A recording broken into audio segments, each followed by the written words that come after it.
So effective planning is the foundation for building resilient and thriving Western communities. So our first panel, Planning for Prosperous Communities, will serve as an important framework for the rest of the forum. I will now leave it in the very capable hands of our moderator, Neville-Bonilla, expert associate partner at McKinsey & Company. All yours.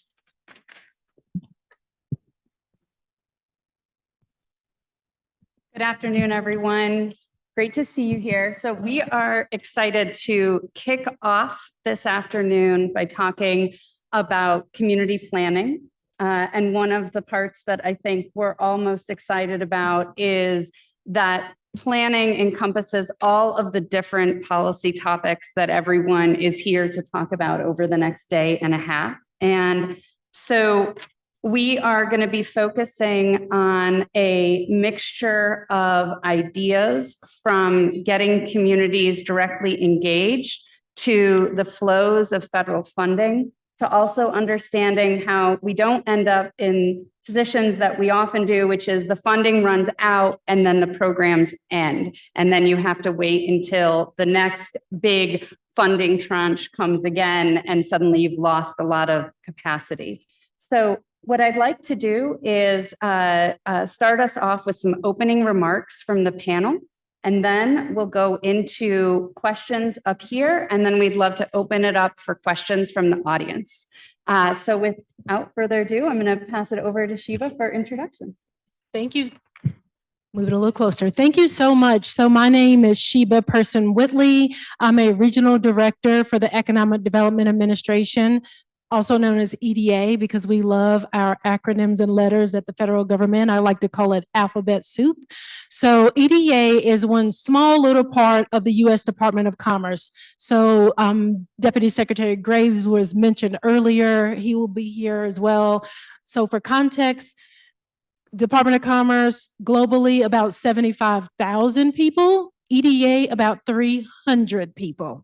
And so I'm the regional director for the Seattle region that is comprised of Oregon, Washington, California, Arizona, Idaho, Nevada, Alaska, Hawaii, Guam, Northern Mariana Islands, American Samoa, Palau, Micronesia, and the Marshall Islands. So I was commenting to my colleagues a few minutes ago, this is my 4th state in 4 weeks. I constantly travel, but we love what we do. EDA essentially is a grant funder. We are a federal agency. We are the only federal agency designated specifically for place-based economic development. So I'm excited about some new programs that we've rolled out. We have Tech Hub, we have Recompete, but we also have our tried and true programs like Public Works and Economic Adjustment Assistance. So we always like to do whatever we can to meet community where they are. And of course, I'm going to be here all day. If anyone has any additional questions, happy to chat about our program. So I don't want to hold up too much time, but I'll pass it on to my colleague right here. Well, thank you. And we love EDA in North Dakota. They are our very favorite agency. And when I found out, maybe it's because they only have 300 people, we kind of like, innovation over regulation, that kind of stuff. Good afternoon. I'm Maria Effertz with the state of North Dakota. I work with the Department of Commerce. I do have a few slides. There we go. Plus, it's pretty. I like to show you what North Dakota looks like. Yeah. I happen to work in the Division of Community Services, which is proud to be able to host the Office of Community Development and Rural Prosperity. North Dakota's governor, who many people probably here have had a chance to interact with, Governor Doug Burgum, was a very and is a very strong supporter of communities and infrastructure that is solid, and being able to create those vibrant places that everybody wants to live, work, and play. We have currently a 1.8% unemployment rate in North Dakota. That's not new. Most of all, you probably are nodding your heads with very low unemployment, but with that level of unemployment, our communities honestly have to take a really hard look at what they do and how we integrate into the state. The Department of Commerce is where we are hosted at. And you can see we have a really cool graphic here where we get a chance to work with workforce, economic development, tourism, and foreign direct investment, but it's all integrated together. And that is something that the governor and we at Commerce have really tried to say is there's a lot of programs that work, But if we don't work together as one in North Dakota to try and create that opportunity and that benefit and that next step, it's not going to happen. There's a lot of barriers. The Main Street Initiative is the Governor Burgum's initiative that we're slowly moving from an initiative into a program.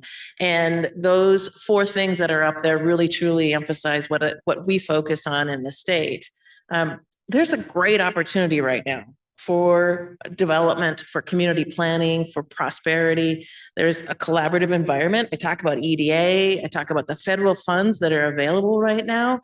There is a community, a rural community specifically, before IJA and IRA came about, there are 400 programs a rural community was eligible to apply for. With IJA and IRA, there are 75 new programs that are specifically designed for rural communities. There is huge opportunity for collaboration. There's an increased interest in the people in states, especially in North Dakota. We're seeing this great interest for economic growth, large investments.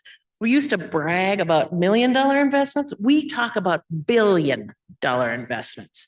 We have one that's a natural gas and carbon capture that the initial investment is $2.5 billion. The intention is $5 billion in Western North Dakota, in a place that doesn't have population, period. Needless to say, no workforce. The opportunity is there. There's an interest in rural areas and growing. But what's stopping us? Capacity.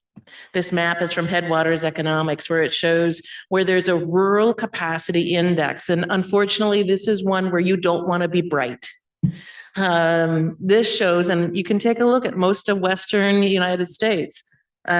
We have a lot of bright oranges where there just isn't capacity for our 770,000 people in North Dakota. Yes, that's up. We are growing. We have 47 professional economic developers in the entire state. We just don't have capacity to go. So what are we doing about it? Well, the state is working on planning for solutions. We took advantage of the EDA statewide planning grant and built placemaking opportunities. We carved out some dollars for planning. We asked communities, what do you need? And the answer was, we need to remove our slum and blight. So we looked at all federal programs and said, don't like that. We're going back and built our own out of state funds. Workforce housing, everybody is going to nod their heads when they talk about housing. So how do we create workforce housing? So this is the list. Grocery stores, the access to food. Again, I should show you the map. Most of you probably can nod your heads about how far, amazing how many people are with less or more than 10 miles away from a grocery store. Dollar Generals don't count, by the way. And then facilities, there was no facilities. So all of these go about the different things that we did to help our communities in planning and doing that. The second thing we did was take a look at how we approach it as government as a whole. How do we support and walk into a community if we're invited, and then ask those state agencies to say, okay, we know that you have created a plan. We're going to give you extra bonus points. We're going to give you additional funds because we know you've planned. Incentivize the communities to break out of the usual stuff. Incentivize them to make those plans. It's worked. I'm not perfect. I'm not even close to talking about best practices, but you see how many communities have engaged and created an interest because I've dangled out a little bit of incentive. I've said, here, we will help you do this. We'll help you plan to be better. So we have had 105 communities that have said, okay, we're going to create a plan. What we did because of that capacity issue was say, tell me what your top 3 priorities are. That's it. And then tell me who's going to work on that priority. Not just say, oh, someday we should build something. Okay, what are you going to build and who's going to follow up? Boom, you now have started your plan. Good job. Okay, what's next after that? How do we support you? How do we help you grow? I can't do anything but throw in a little plug for the Governor's Main Street Summit. Unfortunately, the governor has decided this is his last term, so this will be the last great big summit. So if you can come to North Dakota or looking for an excuse, it's in August. It's in Watford City. It's a beautiful place. You saw a picture at the beginning of the presentation, but you can also join us online. So please feel free to get a hold of me if you want more information or if you're looking for a reason to travel to North Dakota. I guess I know where we'll be in August. I love it. The governor would be thrilled to see you too. Leosam Chanyevo Ketamalia, Semeane Kavekokwe. Inipo Rafael Tapia Tiak, Into Tequipanoa, Director of Tribal Community Connections, Local First Arizona. Buenas tardes, me da mucho gusto estar aquí con ustedes para discutir este tema muy importante de organizando y desarrollando comunidades. I will do my presentation in English. So, good afternoon. My name is Rafael Tapia. I'm the Director of Tribal Community Connections at Local First Arizona. And I've spent decades working in some of the most distressed communities. I just thought of 1% unemployment. Some of the communities I've ventured into and work with, we're talking 60 to 90% unemployment. So think about some of the insurmountable challenges that exist when you're dealing with those type of economic impacts. Some of these historically have been building from generation to generation, and a lot of them have resulted from the impact of colonization. And so it goes back to that point in time, and also how tribal communities were organized. Most folks think tribal reservations were organized for the benefit of the people. They were essentially prison camps, right?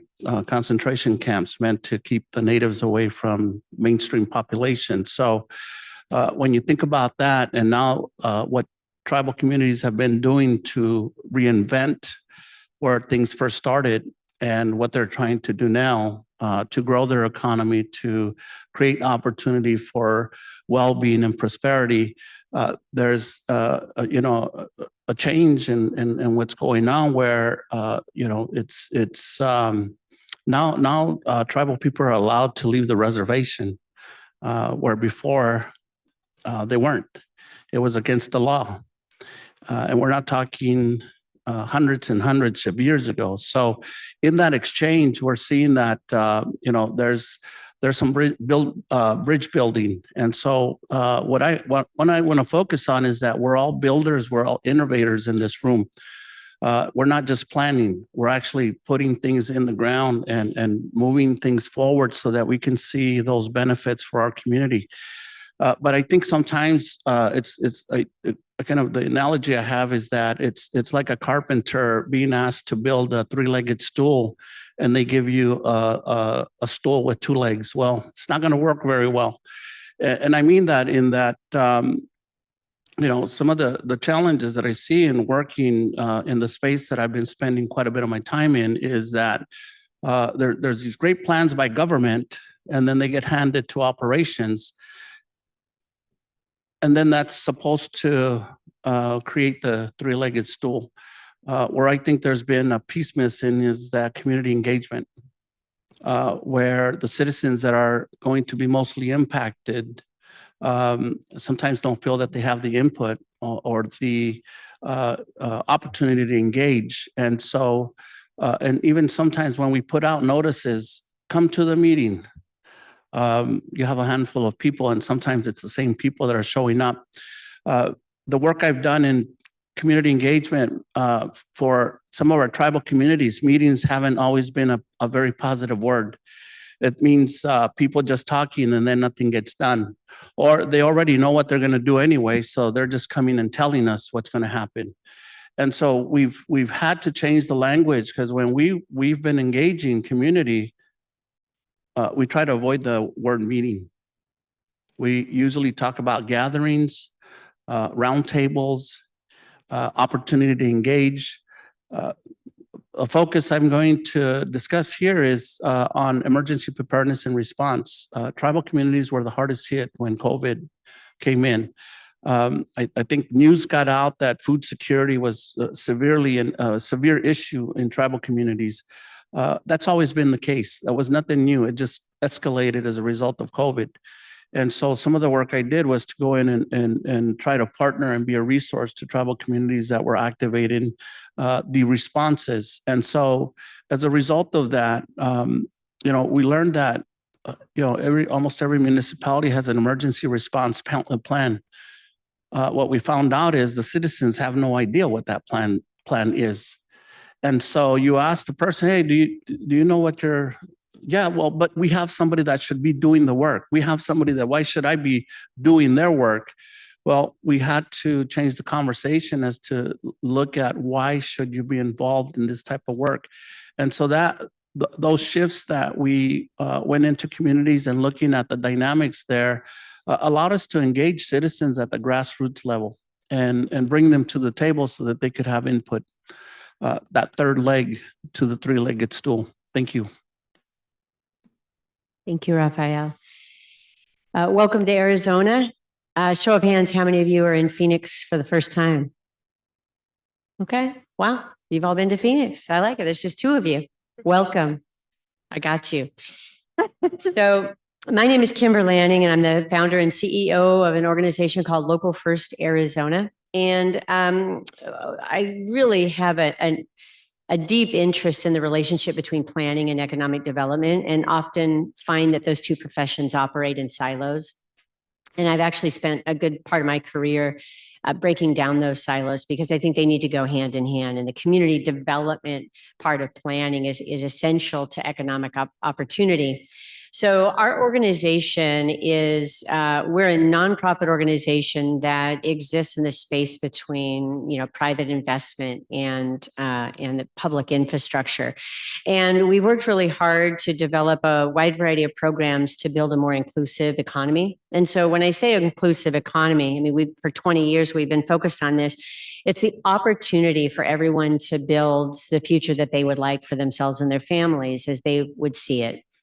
And that takes a lot of different shapes, obviously. I joke and say, if you've been to one rural community, you've been to one rural community. So we work in 5 different key areas that I'll highlight for you. And then I'm really going to drill down into a recent project that we started that has just gone above and beyond, that really is core to what we're talking about here today. So in 2013, we merged with the Arizona Rural Development Council. Every state used to have a rural development council, and now there's only, I think, 14 of us left. The funding is typically in the Farm Bill.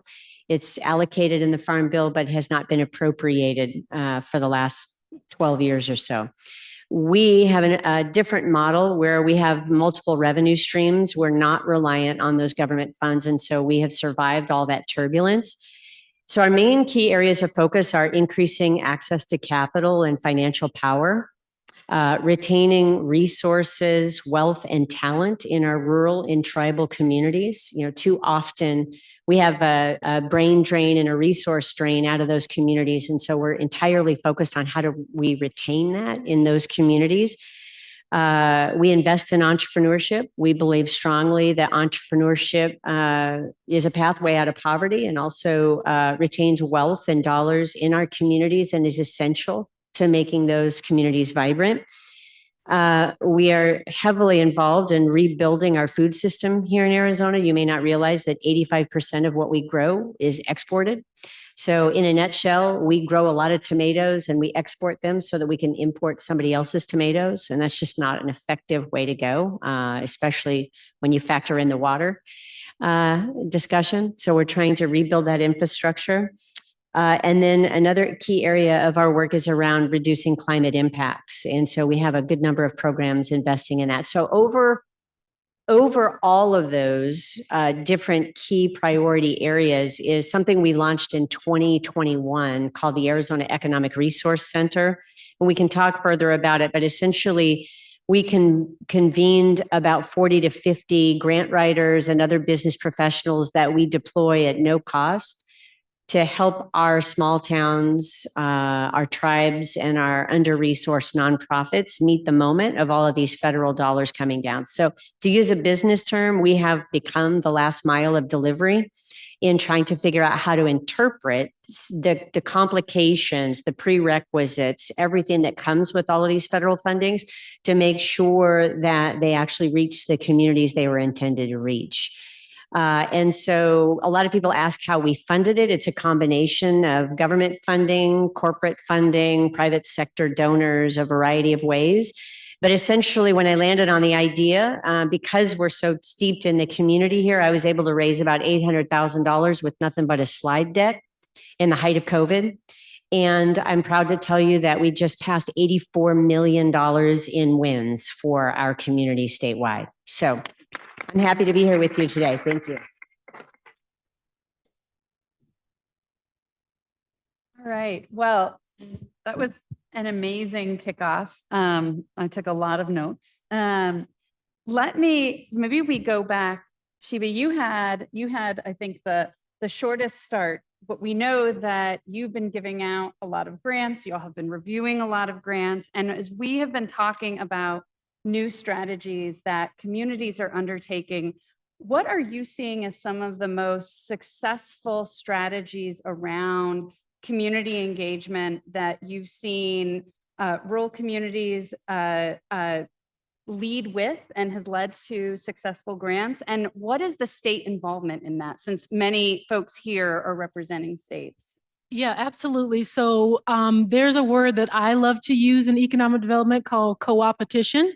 Feel free to take that and use it if you will. But I was an economic development practitioner before I moved into federal government. So I was born and raised in North Carolina. I did economic development, North Carolina, Louisiana, foreign direct investment, international trade, small business development, every spectrum of economic development, and then did local economic development in California. And so I know that historically, economic development is very competitive.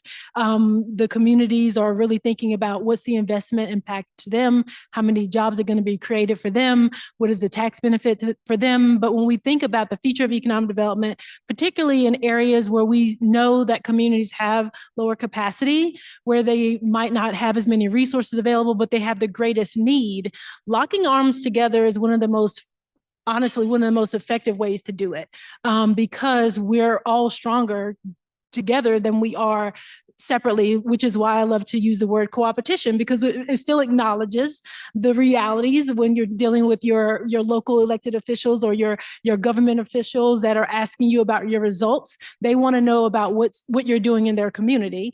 But we also recognize that collaboration goes a long way. And so we're really seeing a lot of that. And we see a tremendous amount of regionalism.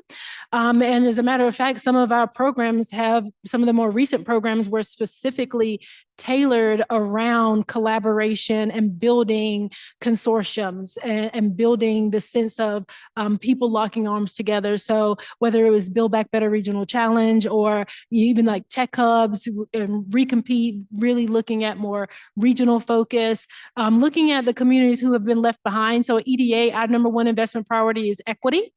And we continue to do that. And for us, equity really means who has historically been left out. Is it your rural population? Is it your tribal? Is it communities of color? Is it women-owned businesses? Is it, communities that have something called persistent poverty? Is it very high unemployment rates? All those different things really lead in what we do. And so we've always been intentional and thoughtful about putting equity first, about really thinking about who the beneficiaries of our programs and the grant funding are going to be. So that's where we've really seen the most success, quite frankly, is really looking at it from a regional approach, looking at multiple communities coming together and forming collaborative agreements or consortiums that really center around the things that they have in common. I mean, let's be honest, not everyone is ever going to agree on 100% of everything. But what I always tell people, what are the 5 or 6 things that you can coalesce around that everyone can get in alignment with? And let's get on board, because For us, we fund everything from planning, we fund technical assistance. We also fund things like workforce development programs. We fund equipment. We fund public works projects, infrastructure. We recognize that it's not a one-size-fits-all approach. Some communities, particularly tribal, they need critical infrastructure like water, sewer. They've never had it before. That might be very different from another rural community. And so we like to leave our programs as flexible as we can. It truly is place-based economic development, and it truly is community-led economic development. So that's, listening to that, and I was thinking about what Maria said about when you've been going into communities and asking them, what are the 3 things everyone can agree on? And it sounds like that's what you were starting with, which everyone is not going to agree. So what are the top 3?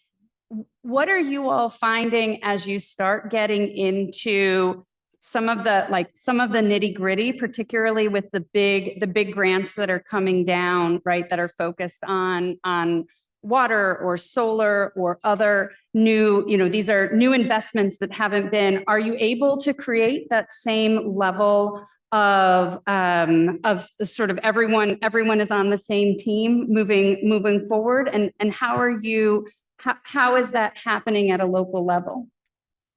So at Local First Arizona, I think one of the things that we're able to accomplish is sort of having one foot in each world, right? And being that interpreter, if you will. So we are able to bring together community leaders. So an example would be when our university reached out as a partner with the governor's office because they needed us to be out there convening people for discussions on environmental, the IRA and IIJA. A lot of times we forgot to ask each community what their priorities are, right? We just put all this stuff out in front of them, and there's a little bit of analysis paralysis. And so somebody needs to go into those communities and convene them and really distill ideas, priorities, fears, myths, all of those things that are circulating out there, and really get the community to buy into a list of their priorities, so that then you can take that back and say, well, these are the main areas where you may need to invest in your infrastructure, and really interpret that so they have a plan of action. And I really think that, we do this in so many ways.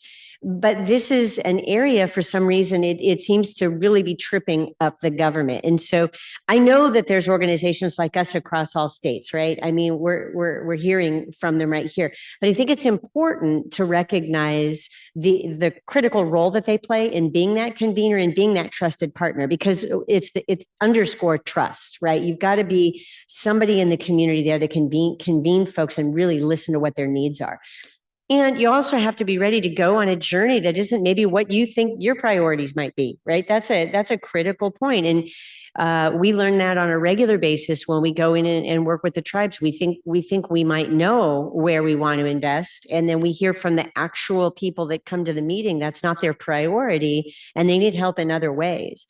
And so I think it's our job to feed that back and make sure that they get their priorities met and get the type of capacity that they need most immediately.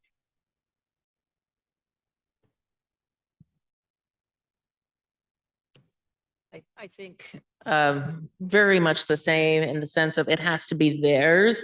In fact, so much so that we've gone in and we've not done a lot of grants, just because the capacity to be able to accomplish it is beyond the thought process today. I think you're right in the sense there was so much and such deadlines that just couldn't be met, just could not be fathomed. And so again, going back, and the first step is to say, what is your plan?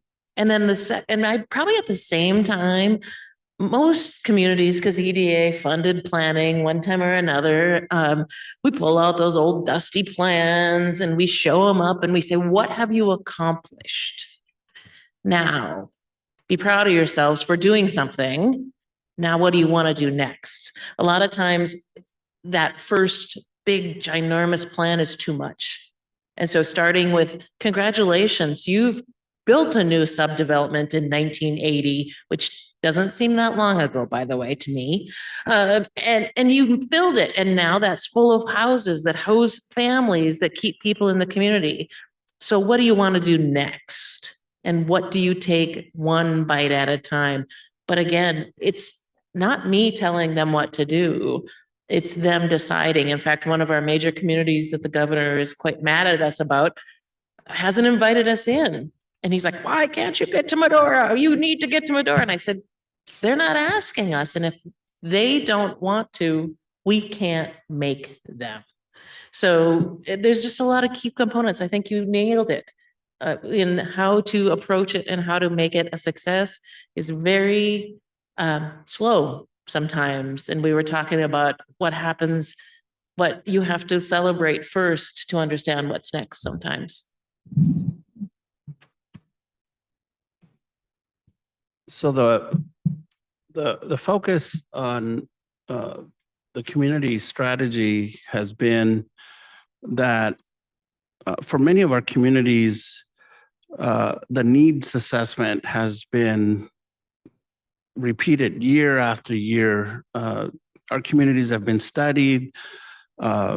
You know, and it's coming from a deficit model of what we don't have and what the issues are. And so the shift is that, guess what? We do have some good things going on in the community, and it's identifying those assets along with the conversation of what are the needs and what are the things that we're working on and setting those goals. So incorporating that type of orientation into the planning process has been very important. I was up in your neighboring state, South Dakota, and my unchi there, champion community leader, tells me, you want to work with us? Well, I'm going to ask you to do one thing. You people like to fund this, you fund that, and you forget that everything's connected. I'm not asking you to solve it all, but I'm asking you to not to change how you think about what you're doing here. And so the idea was that to think in a way where everything is connected.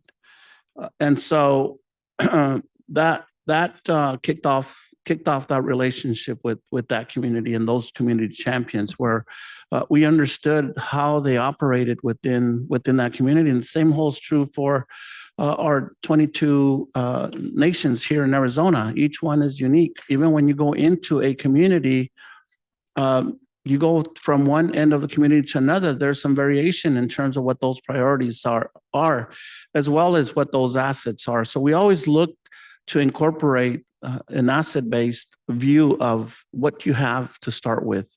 And I think that really does have an impact on the conversation and the energy.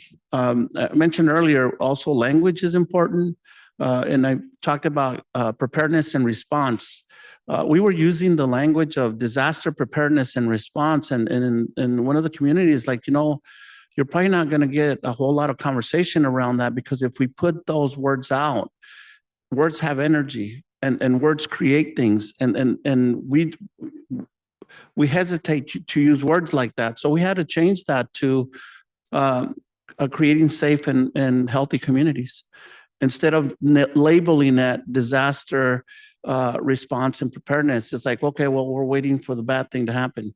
Well, what about creating the good? And so those types of shifts have been very important, which is, again, a knowledge that the community possesses about how it organizes, how it thinks through things, how it works on achieving their goals that they know they want to work on and achieve and meet.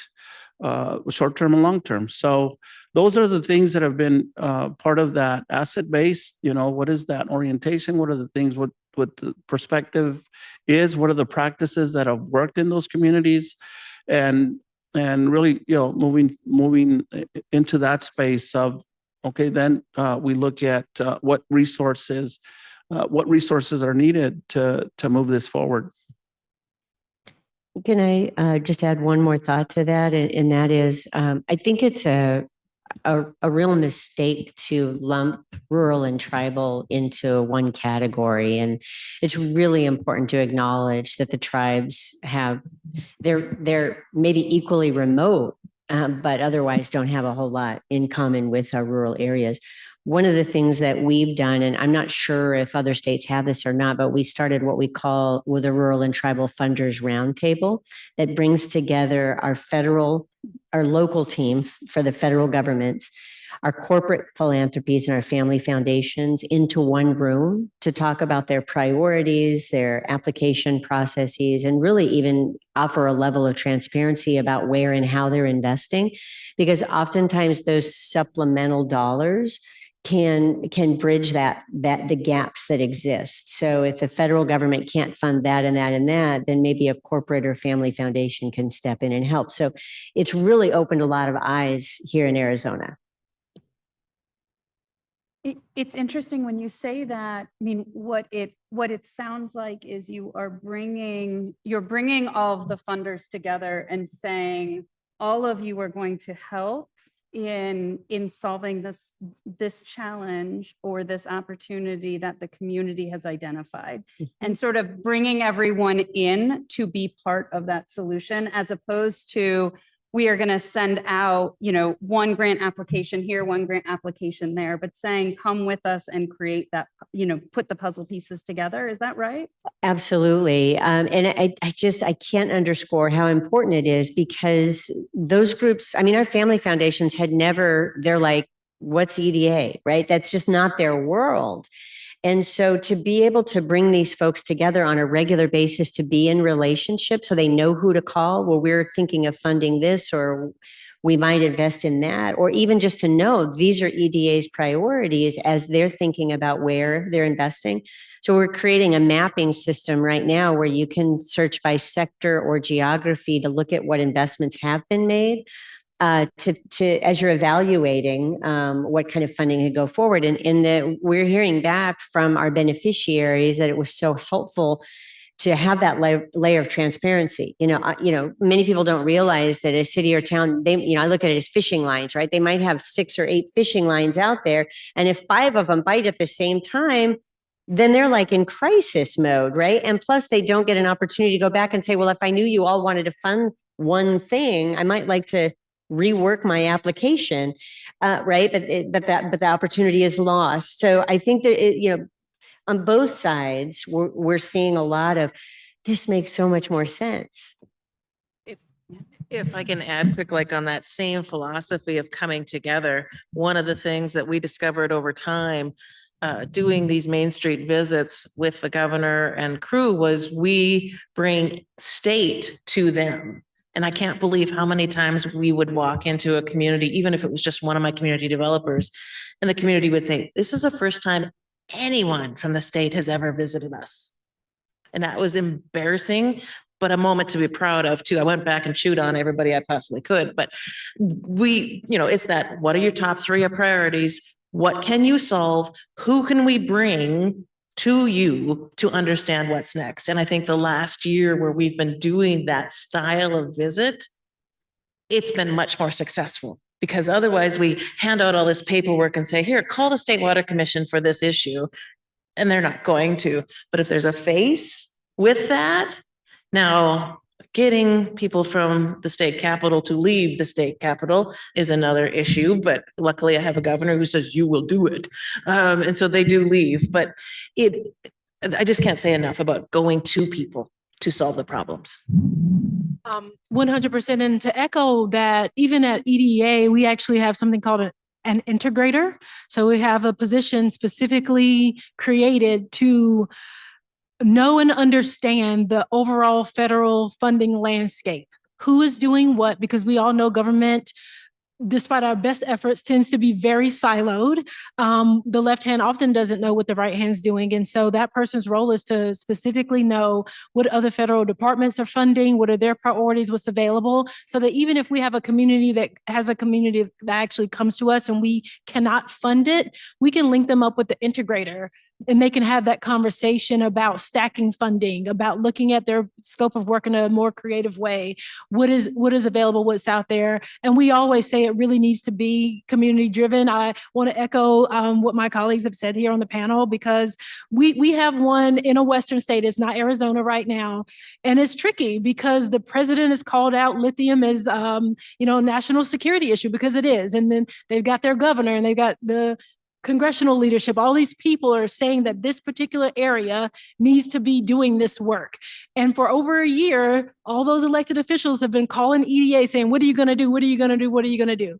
And we keep telling them, we're going to bring them together. We're going to talk about it. We're going to make sure they understand what's available, but we cannot lead this. The community has to say that this is their priority. The community has to say, this is something that they want to lean in on, and then we will help them get there. So I just wanted to echo what I heard my colleagues say up here earlier, is that we truly believe that it really needs to be community driven. Is, in my opinion, it's very inappropriate when government tries to come in and get into your business and tell you how to run your life and what your priorities are and what you should be doing. So that's just my personal sentiment. Love EDA. Yeah.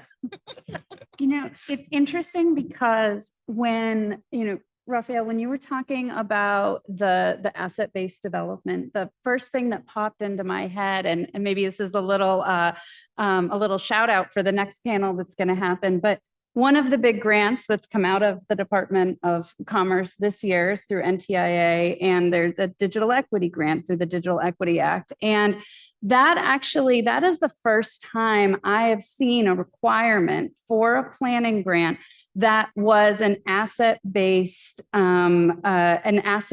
tool, where the state was required to demonstrate, here's who we have talked to, here's who we have asked, here's what they've said, and putting that together. And now I think the question will be going from that planning of building the assets to how does that end up rolling out and kind of in dollars getting out to communities. And it would be really interesting to hear from all of you. Once you go through that initial planning, you've got alignment around vision, then how do you make sure that dollars are actually going out, and that, to your point too, when there are local businesses, entrepreneurs, that those dollars are staying in the local ecosystem?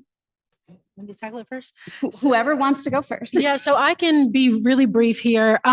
We have something called a comprehensive economic development strategy called the CEDS, because we have economic development districts. Now, they're not a requirement, but when almost all of EDA's grants are competitive, and when a community comes to us, that's one of the things on the application asks, do you have a strategic plan? So we fund the strategic plans, but also we are very intentional about pointing back to the strategic plan. It actually gets into competitiveness of the actual grant itself.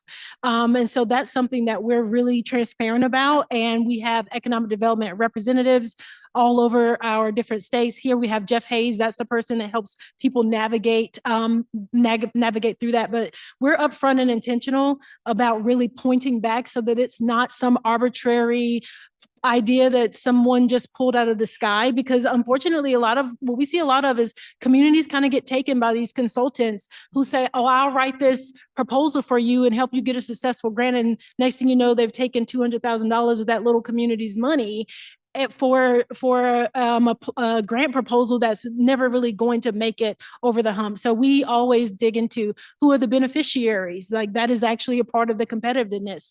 What does the local match look like?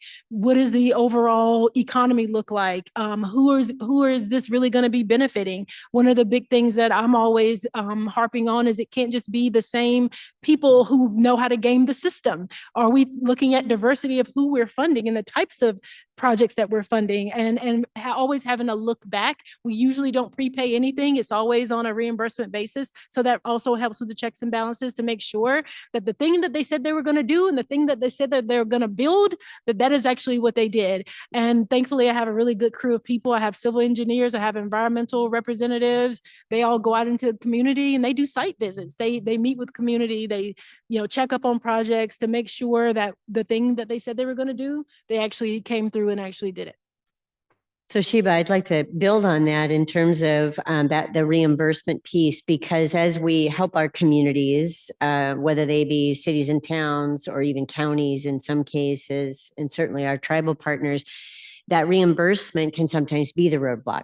And so one of the things that we've been working on here is we have our Arizona Community Foundation has a $5 million fund that is designed for bridge funding. But actually starting a project and waiting for reimbursement, what we've been able to do is actually go to a private community bank, locally controlled, And so far, we've helped 2 rural towns get $1 million line of credit so that they can start these projects and wait for the reimbursement. Now, the president of the bank is like, you have more of these, Kimber? And I said, yeah, I got a lot more. And he said, well, I can do this all day long because this is essentially a federal guarantee. And as long as the town has good credit, and I can see what they're planning to do, I can fund these. So that's a real solution. Again, looking at public-private partnership, how do we begin to build that bridge? And I would just like to also say that oftentimes in communities, the matching grant component is absolutely a deal breaker for a lot of places. Our Hopi tribal chairman identified the grant they wanted to go for. The match was 1/3 of his annual budget. And so obviously that's a total deal breaker. So we're trying to ideate around how we can help with that. We are trying to get that solved. We've been listening. The problem is unless Congress gives us special permission in a supplemental that says there's an exception where you can do a 100% grant rate, then we legally cannot do it. And part of that is something called reauthorization. So the assistant secretary has been talking about reauthorization since she took office 3 years ago. We're making progress. The problem is reauthorization is the thing that gives EDA the parameters that Congress says you can go do whatever it is that we say you can do. It has not been updated in 20 years. EDA has not been reauthorized in 20 years. And that is a big problem because we know the world has changed drastically in the last 20 years. So we got it out of Senate. It came out of committee in March. It went out to full Senate. It's making its way. We're getting some good traction. We're closer than we've ever been.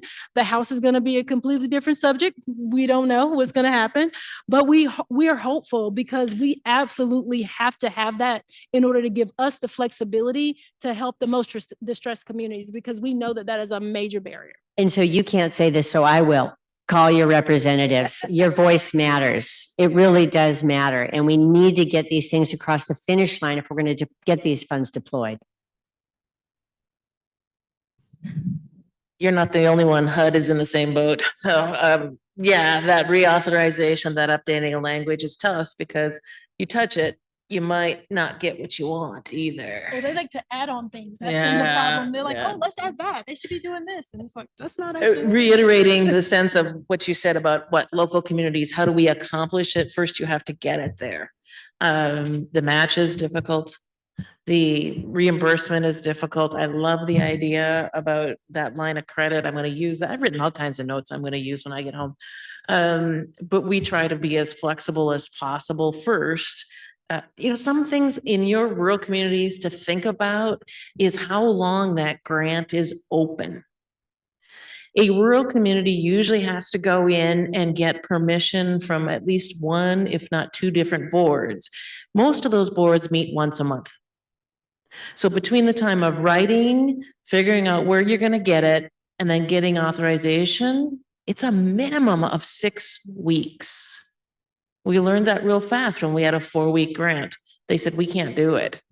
We can't get permission and get it done. Simple. Also creative in kind. Creative in kind. How many contractors can you dig around that'll be willing to do X, Y, and Z? Be as flexible as you can in your reporting requirements to help them get there. Now, how do we make sure it happens? It just takes people a lot of times. I love that EDA comes out and visits us. One of the few agencies I love would come visit us. But it also takes willing partners, as you mentioned, people in the community that are willing to actually accomplish it, get it done, and be patient. I helped a daycare start from beginning to end 8 years. Because we had to tap every single resource possible in rural community to get it done. And even when they were done with that, they had to take out a $300,000 loan. Luckily, USDA came in with some pretty decent rates. We were able to maximize programs, but to get things accomplished, it takes knowing every single program you can maximize. So don't be afraid to look at federal, state, local, everything that you can possibly do to get it done. So I'm gonna tweak. Can you hear? One more. Can you hear me? Yeah. All right. So I'm gonna tweak the perspective a little bit because just to kind of to simplify it, there's US policy and then there's US Indian policy, and they're not the same.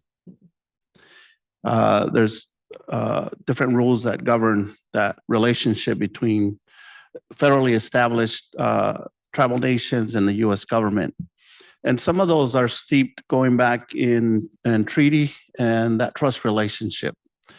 And so why it keeps happening, I don't know. There's these packages that keep being approved, and then afterthought, oh, we have this special relationship with tribes. So, there are 574 federally recognized tribes in this country. Last week, I had somebody go out and evaluate what the United States is worth. They came up with it's about $23.3 trillion. That's what this land is worth. And so it's underwritten US and global wealth creation, tribal lands.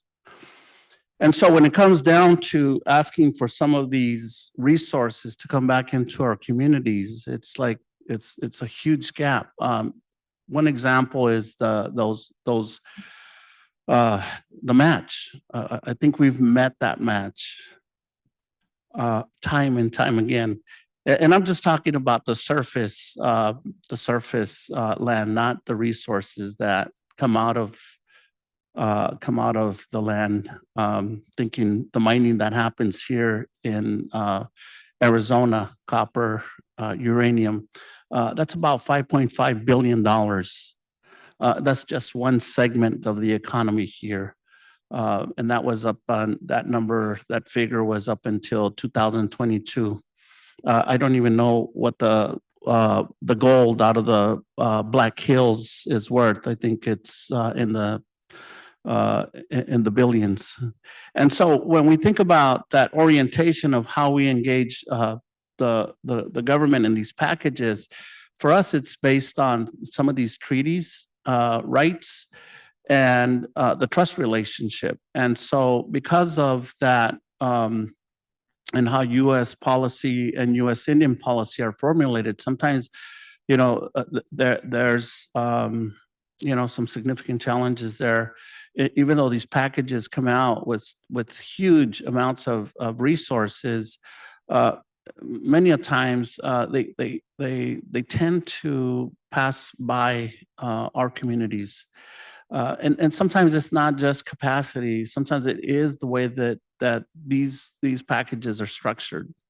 So that understanding how to address that have been some of the things that I know organizations at a national level are addressing: the Native American Rights Fund, National Congress of American Indians, and then locally, some of the folks that advocate, like here in Arizona, it's the Intertribal Council of Arizona. And so, part of our work is to look at keeping pulse on some of those things that are going on, to look at how can we be a partner and a resource, because those opportunities that are coming out benefit our community, and they really benefit a lot of the economics in the region. Most of our communities, except for Navajo Nation here, do not have grocery stores. We do not have office supply stores. Most gas stations are off the reservation or very far away. So most of the economic impact, the leakage that we have, sometimes it's 75 cents of every dollar is leaving the reservation. Well, guess where it's going? It's going into the local economy. So we're a major contributor to the local economy. And so part of that conversation and looking at, once we look at the funding, once we get those, part of that goal is to get the funding. We would like to have a lot of those problems of handing the funding so we can implement in these communities. Rafael, maybe a follow-up on that. At the state level, there is some funding that is coming in from the federal government from some of these large grant programs, and then the state is refunding it, now doing competitive grant programs, or they are in some cases doing planning funds. Are there, you mentioned some of the structural challenges to sometimes applying. Are there examples that would be helpful for folks here to hear about? Yeah, I think earlier was mentioned, you can't just send out an email and expect people to show up, especially what we found out is before business, we have to have that relationship in those communities, or those champions in the community need to be connected to what we're doing. So that is very important. The language we use in these announcements is also an important factor. How we articulate that to the community is very critical. The other is slapping tribal liaison on a person that doesn't know tribes is sometimes not helpful. And I've seen that happen where organizations, government organizations put somebody in a tribal liaison role, and they're doubling up with their primary role. And so the first challenge is understanding tribal relations. And so some of those things really impact the end goal of bringing community together to access those resources that are coming through the state. Depending on the state, there's sometimes some very contentious challenges going on in that relationship building. But at the end of the day, I think the case can be made that if a resource is available and a tribal community has that priority identified, there's a way to address that meeting in the middle. Thank you. I know we have about 7 minutes left. Are there questions in the audience?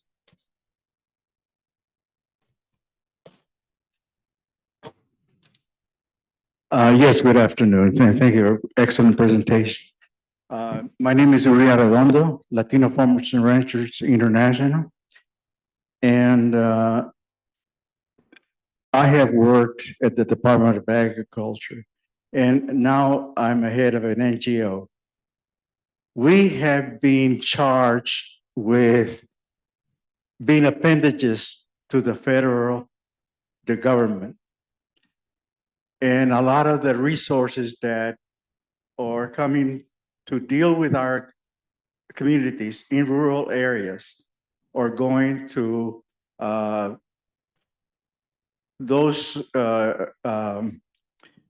to contractors that have no idea about our communities in rural areas.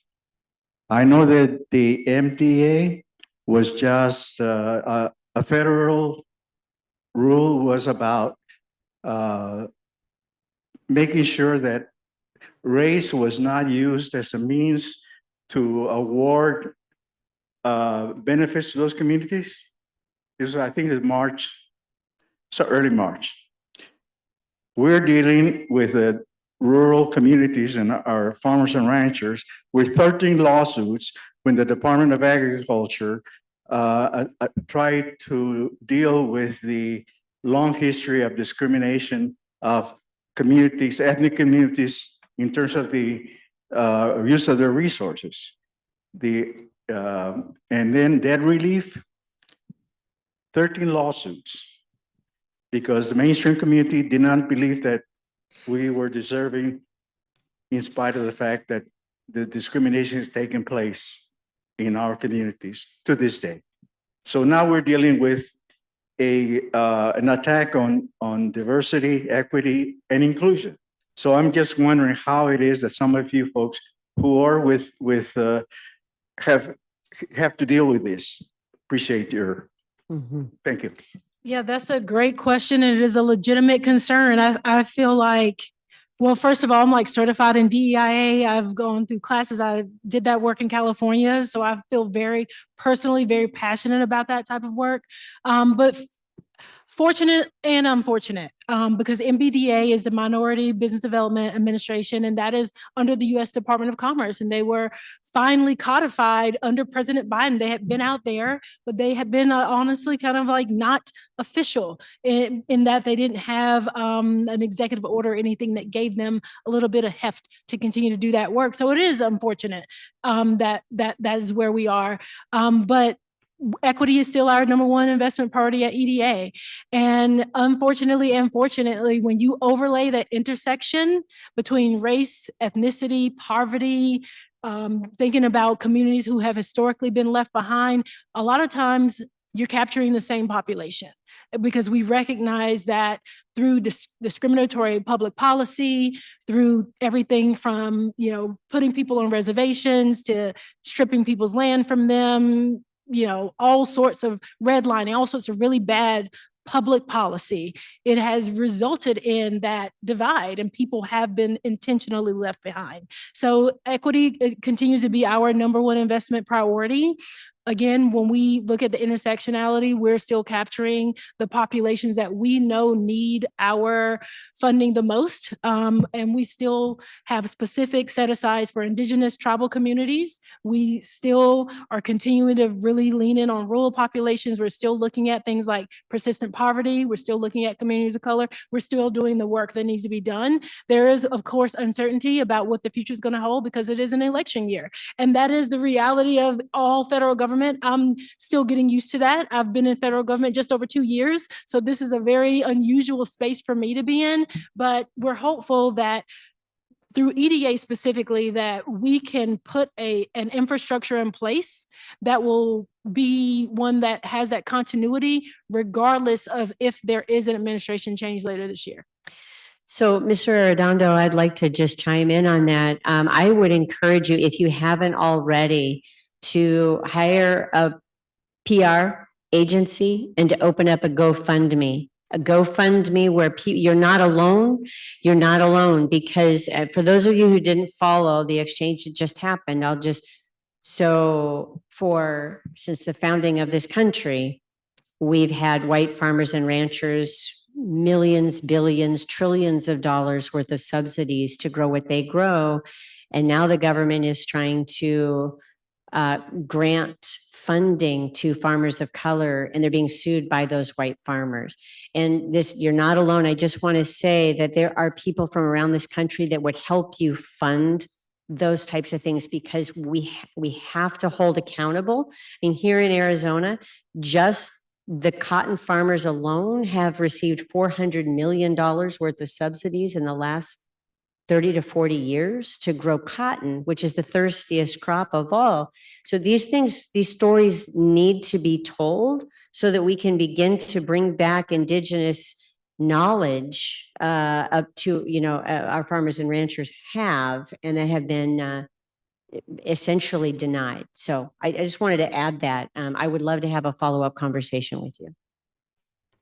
Thank you. I know we are now at the end of our time. I was going to quickly recap some of the very specific ideas I heard coming out from all of you, and would love, if you hear me miss any, let's chime in. But I heard very specifically around outreach when you're announcing a grant award, not just sending it out to the same listserv that you have been sending it out to. If you want to see different people applying, then you need to not just send it out, you need to be in communities, and you probably really need to be doing that far in advance. You need to be using language that people in the community that you are hoping will apply for are going to respond to and resonates with them.